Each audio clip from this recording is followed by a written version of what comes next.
还说什么了？刚说到这儿，就被那个警察给打断了。你确信他已经死了？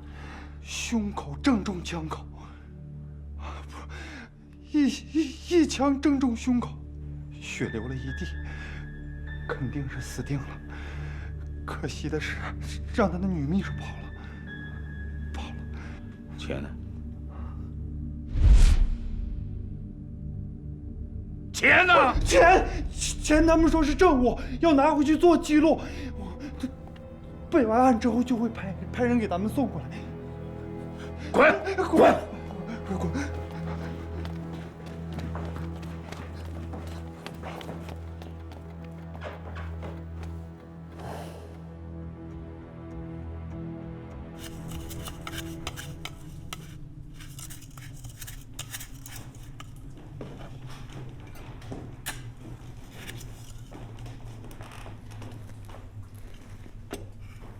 结束了。结束了。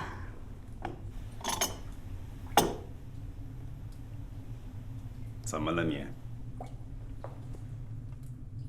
太惊险了。但这次让彭庆福跑了，即使化了妆，他早晚也会发现。门没锁。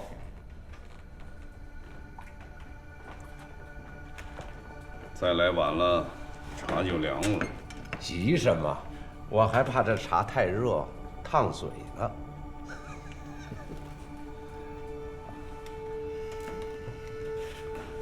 那小子怎么样？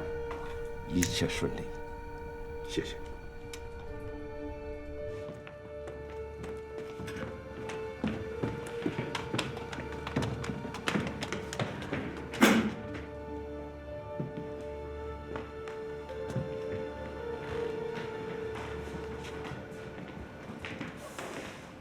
李帆，这人都上哪儿去了？哦，都被王督察叫走了。王一红吗？嗯，发生什么大案了吗？刚才有人报案说发现了季先生的下落，所以王督察就把人都叫走了。季先生，什么人打的电话？不知道。等他们回来以后，你跟我说一下。登记入住这个房间的究竟是什么人？是一位姓刘的女士。女士？你确定？是男是女？难道我还看不出来吗？怎么就没有可能是男扮女装呢？我可以确定，登记入住的是一位女士。登记时间是什么？今天上午9点左右。有详细资料吗？我们这里是宾馆，不是警局，不是每个人进来都要做详细登记的。请问警官先生，你们还要调查到什么时候？都查了，整个大楼都没有发现可疑的人物。请问警察先生，我们可以开始工作了吗？咱们被耍了，报的是假案。收队。所以你就兴师动众，浩浩荡荡的带队去抓人。王局长，这也不能怨我们，出了车祸把路给堵上了，所以就耽搁了。耽搁？你说？季先生肯定在那个房间里，我们差一点点就能抓着他了。凭什么？就凭一个电话，这死了3年的人就复活了？我敢保证，3年前死的那个人肯定不是季先生。您不一直也这么认为的吗？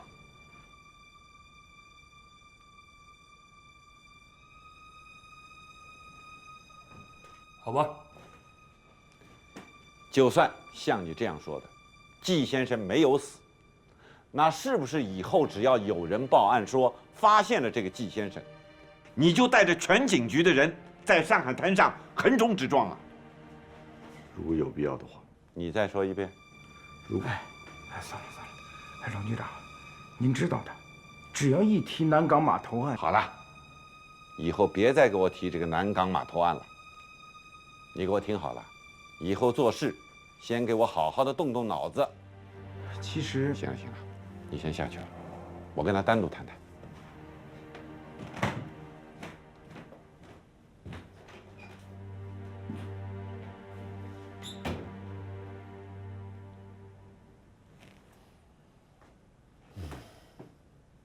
王一红啊，您别说了，我知道你想说什么，无非是上面有压力呀，谁是谁的面子呀。我们是警察，那查案子才是我们该考虑的事情。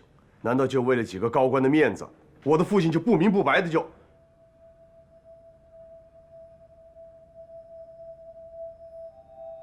你比你父亲黄启生差远了。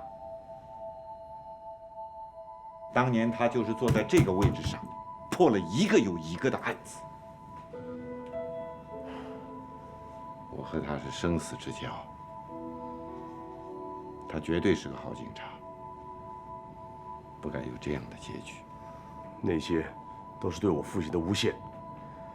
我相信这个季先生肯定没有死。我知道。您知道？这是我前几天去中央的目的。这什么呀？重开3年前南港码头欺诈案的调查。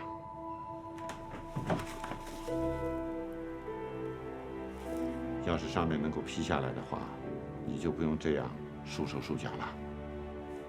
那上面究竟答应没答应呢？我这不是刚去南京没几天吗？你就给我整出那么大的动静出来！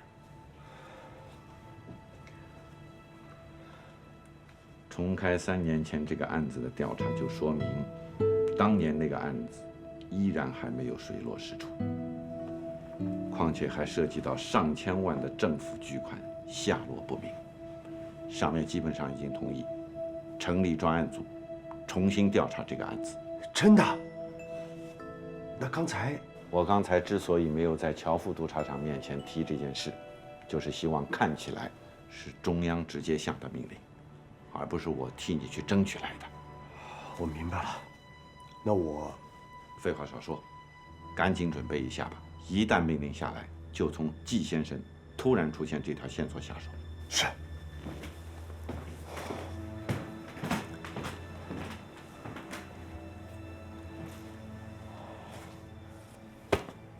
先生，随后介入调查的人是王一红。是他也不奇怪。当他赶到的时候，所有人都撤离了，所以应该不会有人发现他跟曹一文是。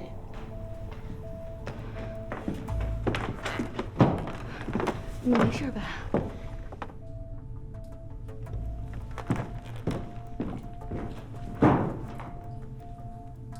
现在可以告诉我究竟发生什么事儿了吧？昨天晚上，我把进展跟先生说了。先生觉得这个彭庆福的幕后老板能一下子拿出10万现金，但又不肯亲自露面，就说明来头不小。所以为了保险起见，临时制定了一个后备计划。后备计划？所以季老让艾若曦来请我帮这个小忙。没想到他让我帮这样的忙。既然是季先生委托的，我一定在所不辞。说吧，什么时间呢？明天。明天可以吗？哎呀，时间有点紧了，不过不会有什么问题的。好在我手下还有几个人可用。临时决定的。对，是临时决定的，要不然我不会昨天晚上才告诉你。你怎么来了？你是不是有什么事情没告诉我？为什么这么问？没什么，就是确认一下。确认一下。拿着。这什么呀？假血包。假血包？给我干嘛？以防万一。以防什么万一啊？你听我跟你说，明天出门前把这个假血包贴在内衣的胸口上。如果情况有变，我们埋伏在隔壁的人会假扮成警察冲进房间帮你脱身。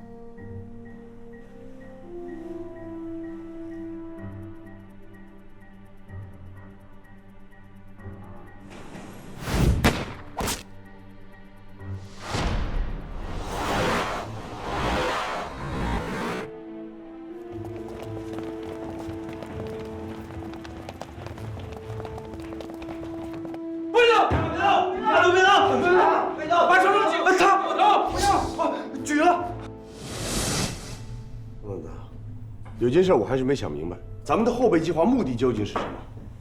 季老担心的是啊，那个幕后的大老板也许不会那么放心让彭庆福一个人带着10万现金和你单独交易，他会想办法呀，搞清楚交易的地点，而后在周围埋伏上他们的一些人。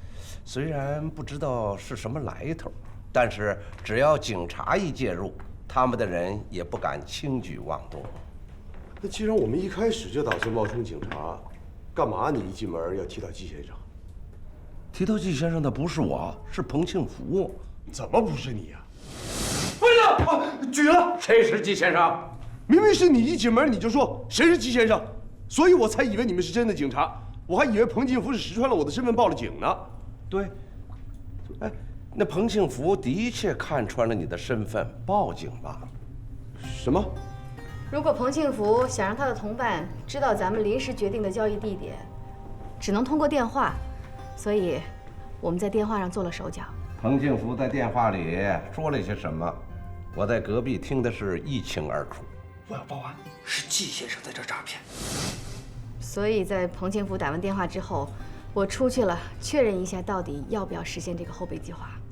可是彭庆福在电话里边并没有招呼他的同伙，而是报警说发现了季先生的下落。那如果真警察到了的话，你们不也穿帮了吗？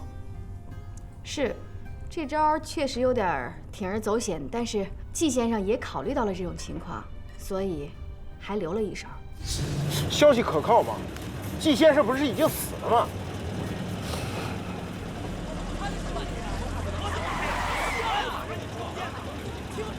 怎么回事？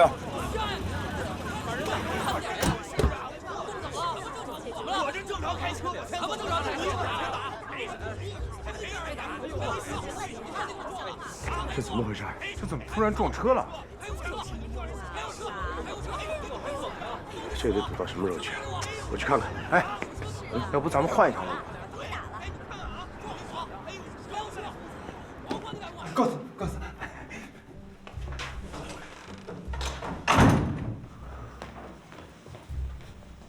你没事吧？没事，那就走吧，季先生在等你呢。辛苦你了。辛苦各位，走了啊。走吧。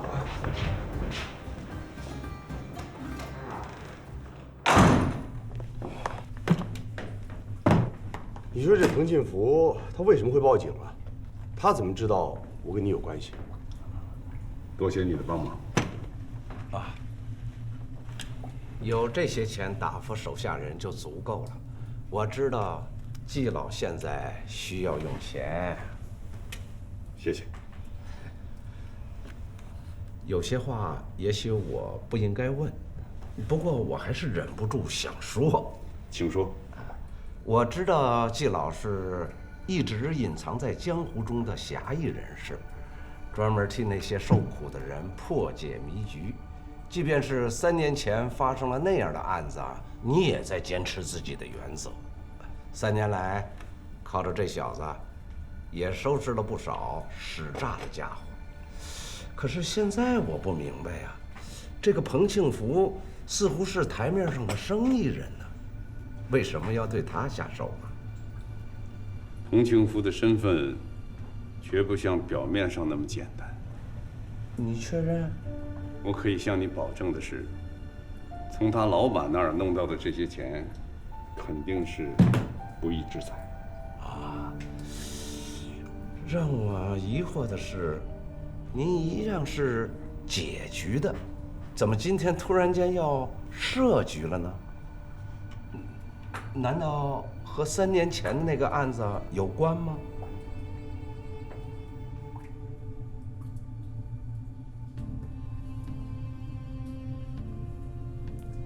啊，我相信你。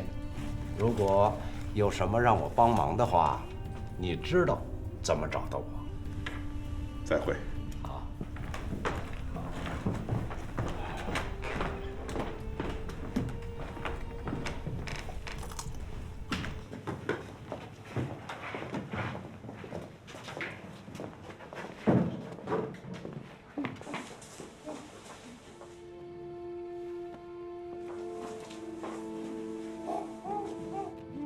妈。我记得你跟我说过，是警察杀死了何光绪，把钱拿走了。是我亲眼看见的。那就奇怪了。可是我刚刚得到的消息是，警察赶到宾馆里时，什么人都没有。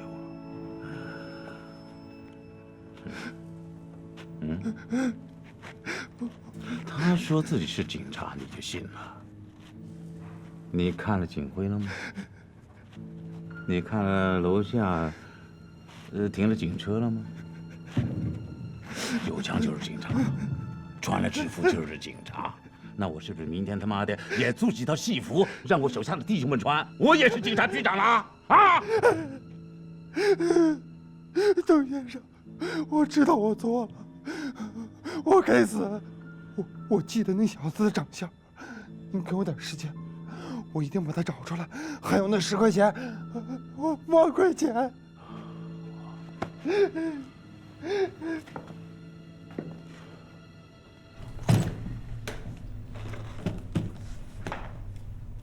什么意思？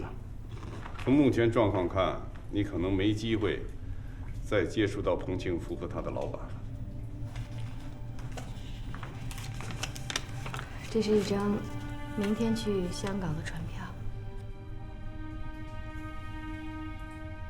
不是你们什么意思呀？啊，让我去香港？这是对你的保护。你的脸已经暴露了。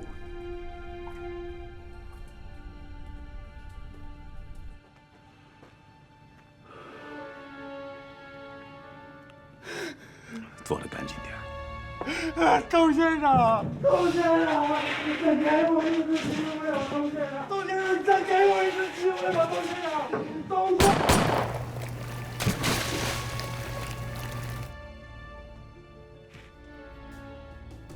你对彭庆福报警怎么看？什么怎么看？一切正常啊，按计划行事的。有没有什么细节被你遗漏了，或者说是你注意到了，但却对我们隐瞒了？曹先生，叶小姐希望您去后台见一下她。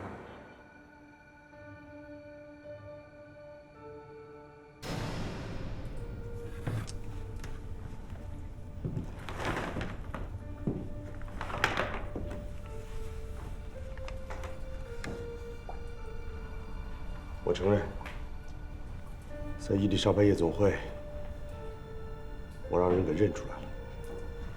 叶明珠吗？你怎么知道他？那天我就在离你不远的地方。你跟踪我？这是若曦自己的意思，怕你漏掉什么细节，所以跟着你。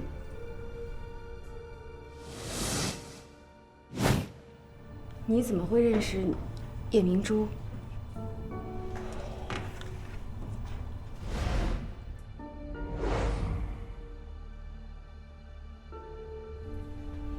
我们是校友，仅此而已。他叫叶云秀，那天在舞台上可能是认出我来了，所以叫服务生叫我去后台见他。服务生叫出了我的真名，但我觉得当时并没有引起别人的注意啊。如果你们仅仅是校友的话，他不可能在舞台上一眼就认出乔装改扮之后的你啊。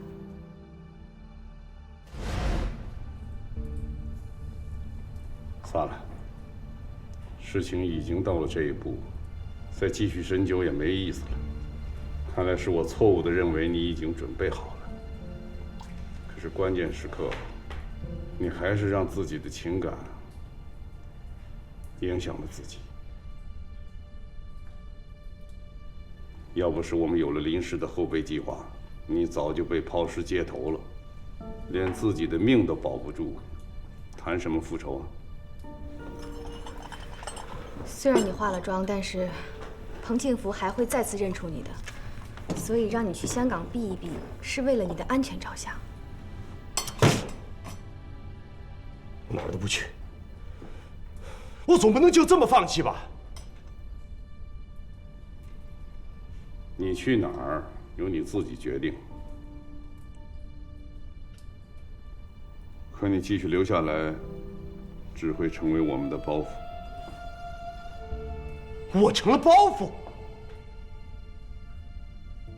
我跟了你3年，收拾了那么多骗子，我想揭开南港码头的真相，就为这么点失误，你就让我走？让我走？你放心，我这就走。我还真用不着求你留下我。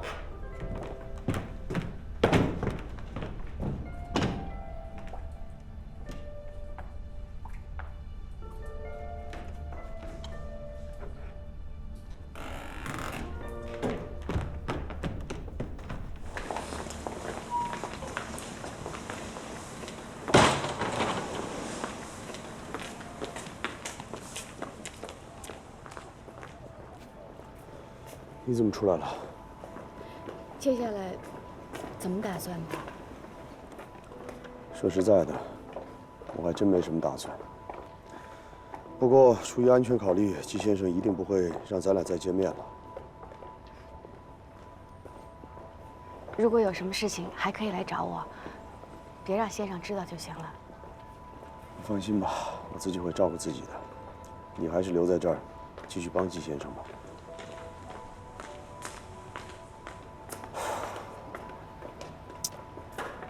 保重。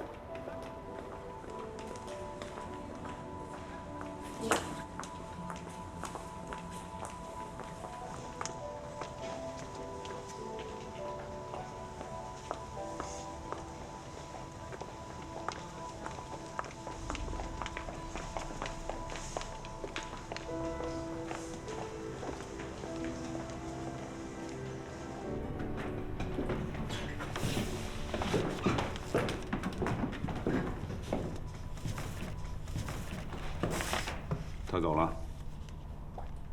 您真的就这么让他走了？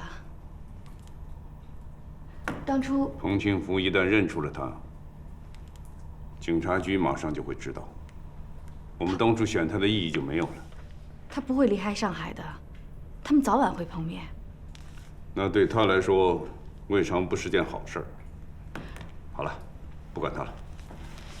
我找到新线索了，必须马上找别的人来帮忙。新线索就在曹逸文的名字上。名字？对，名字。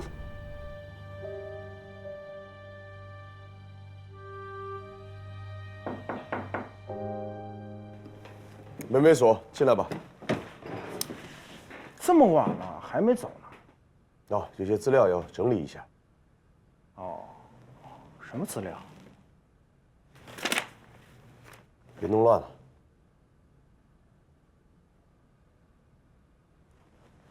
我问你，下午龙局长跟你讲什么了？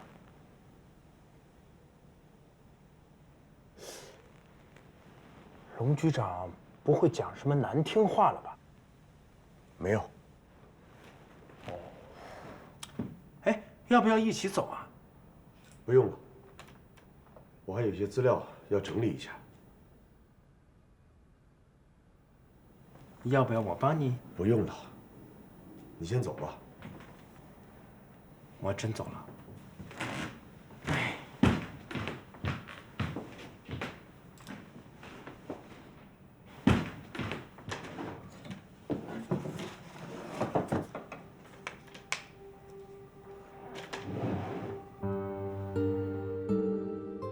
这就是你父亲的办公室。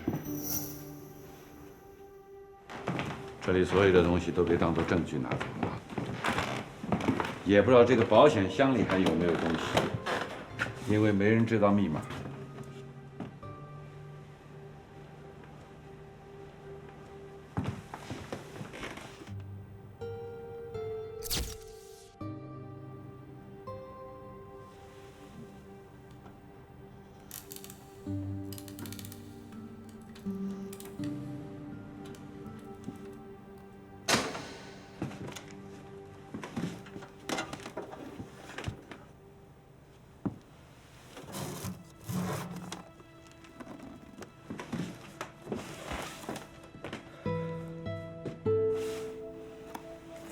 曹恩玉，就是全家遇害的那个商人。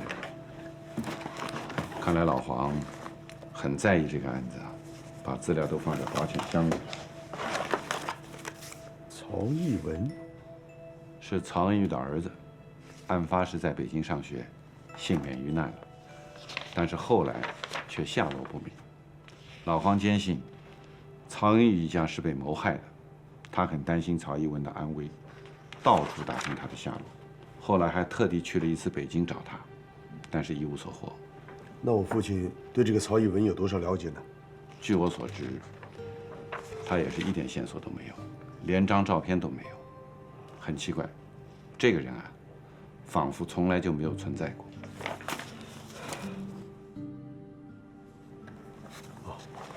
龙叔，我想一个人在这待会儿。好，你要是不想在这儿办公，你跟我，我就在这儿。好。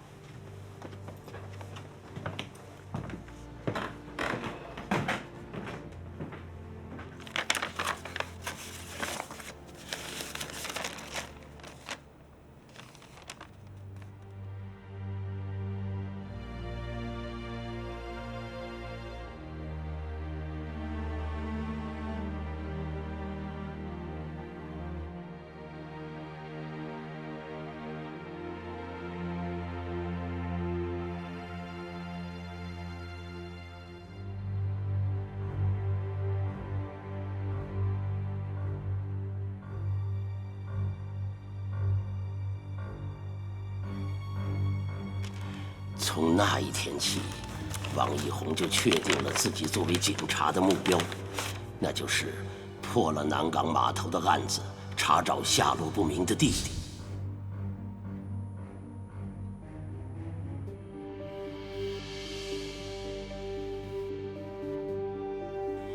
他不能忘记父亲遗书中写的那2遍“一红五儿”。王一红觉得这是2位父亲的重托。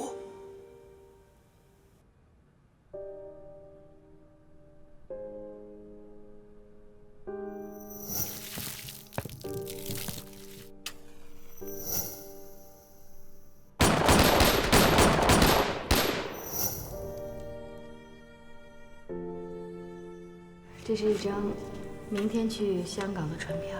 你如果留在这儿，就成了我们的包袱。曹先生，叶小姐希望您去后台见一下她。接下来怎么打算的？麦先生，麦先生，麦先生，您没事吧？您这样睡会着凉的。没事儿。我就是感觉好像有点累了。要不给我加杯咖啡？不好意思，麦先生，我们已经打烊了。真没想到一下就睡这么长时间。是啊，这么晚了，麦先生您怎么还不回家呢？回家。回家。走了。下个星期六，我还为您留这个位子吗？好，谢谢。特大新闻：季先生重现江湖，警方围捕再次让嫌犯出头。先生，钱？钱？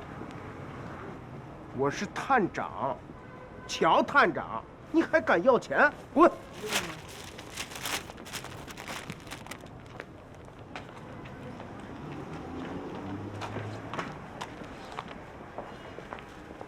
哟，警官早。我以前没有见过你，你是新来的吧？是，刚来的。以前那地儿啊，生意不太好，所以搬这儿来了。哦，哎，听说那个这回季先生又出现了，这回有您乔大探长出面，他肯定跑不了。我是副探长，再说这个案子不归我管。哎，正好来笼包子吧，刚热的。来2笼。好嘞。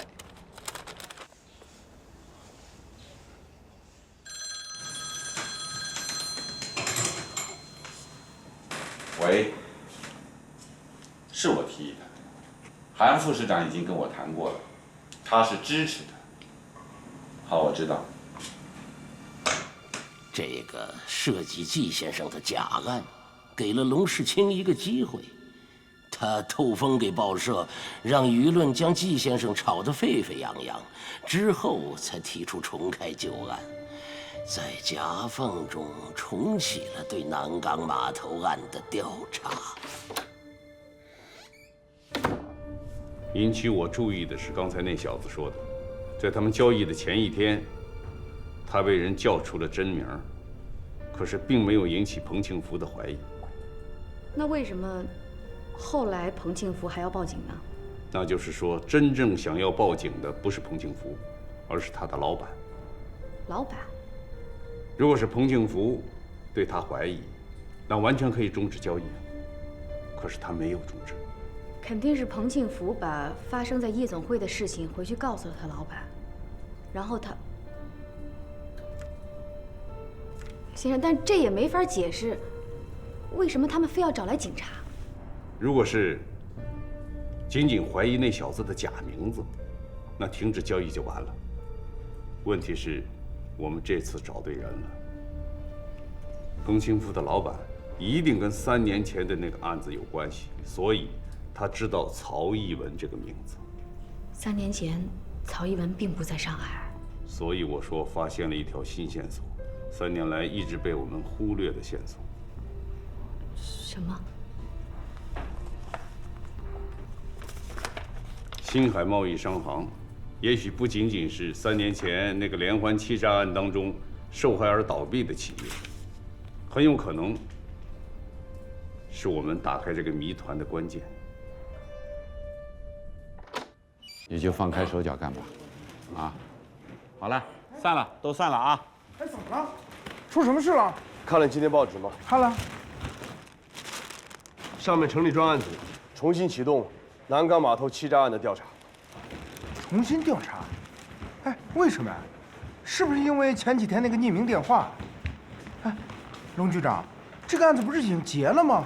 为什么要重新调查？3年前的结案过于草率了，很多疑点无法解释，关键是1000多万的政府投资款，至今下落不明。上面下了决心，要彻底查清楚。专案组由王一红负责，这事儿不用操心了。你是不是很早就知道了？怎么可能呢？王局长，刚才来电话，韩副市长找您。好，我知道了。好好干吧，啊。是。韩副市长。好，坐。今天的报纸你看了吗？好。重新调查只是为了应付舆论，是吗？不过我可听说，上面成立专案组，重新调查3年前的那个案子。前几天你去中央，也是为了这件事情吧？我今拜访就是为了澄清此事。哈哈哈哈！成立专案组是中央的意思？啊，那是中央一厢情愿。啊，要说破案，3年前还有机会。你误会了，我没那个意思。3年前终止南港码头有诈骗案的调查，我也是出于无奈。是128事件吧。3有合作社门前的事情啊，直接引发了日侨大规模的暴动，随后发展到中日双方军队的直接交火，一打就是2、3个月。眼看着停战在即，那个叫尹奉吉的，又在洪桥公园炸死了日方的一个高级将领，还炸断了日本驻华公使的一条腿。你当时迫切需要警方尽快的恢复上海的治安。另外，中央啊，也不再追究被丢失的那笔工程款了，又另外调拨了一笔资金，确保了南港码头工程的顺利完工。我想那个案子既然没有什么进展，就先让你暂时的先放一放。是，我理解。我知道你的为人和你现在的处境，还是勉为其难吧。啊，人都是有感情的。你我相处这么多年，一直都很和睦。不管中央是什么目的，我们都得照办。市政府已经合议了，市政府支持重开调查。韩副市长怕是这次要让市政府失望了。哎呀，所以呀，你要大张旗鼓，至少我们在声势上给中央一个交代。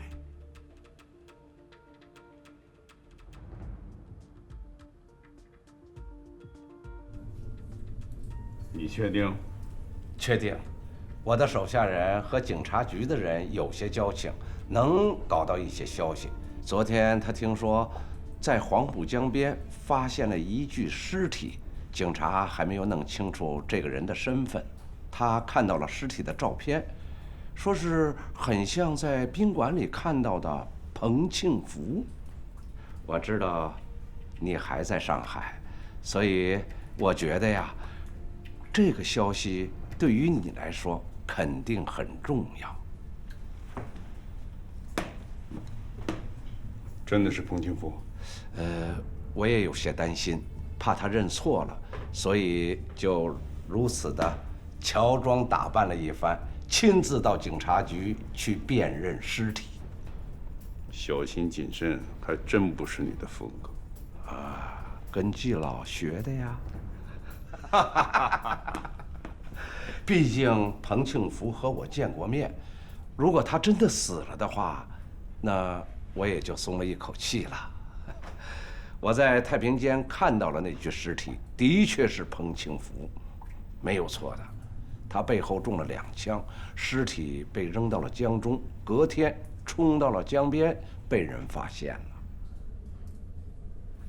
彭庆福这一死，既是好消息，也是坏消息。是坏消息。他一死，要查出他的幕后老板是谁，就更难了。有道理。不管怎么说，还是要感谢你给我们带来一个重要消息。小意思。既然你不走了，以后用着我的话，尽管开口。告辞了。再见。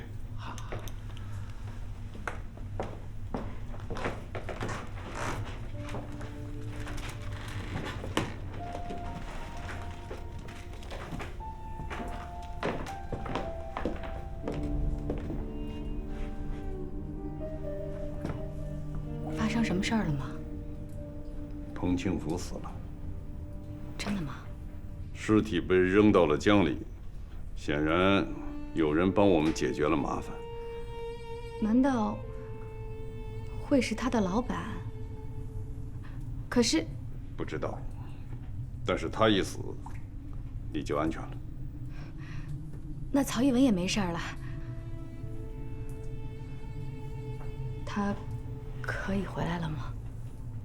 你就那么愿意让他回来？我相信您心里肯定比我还希望他回来吧，要不然您也不会3年前选中他。我已经有别的人选了。您嘴上是这么说，可是您知道曹一文身上有别人无可替代的优势，所以您才愿意花3年的时间来慢慢训练他。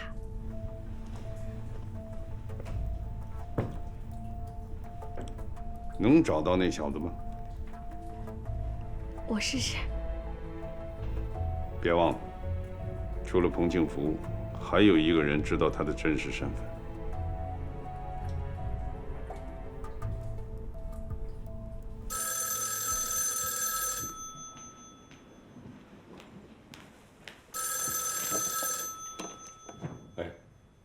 是我。哎，这个人你一定要给我找到。但凡跟他接触过的人，统统给我处理掉。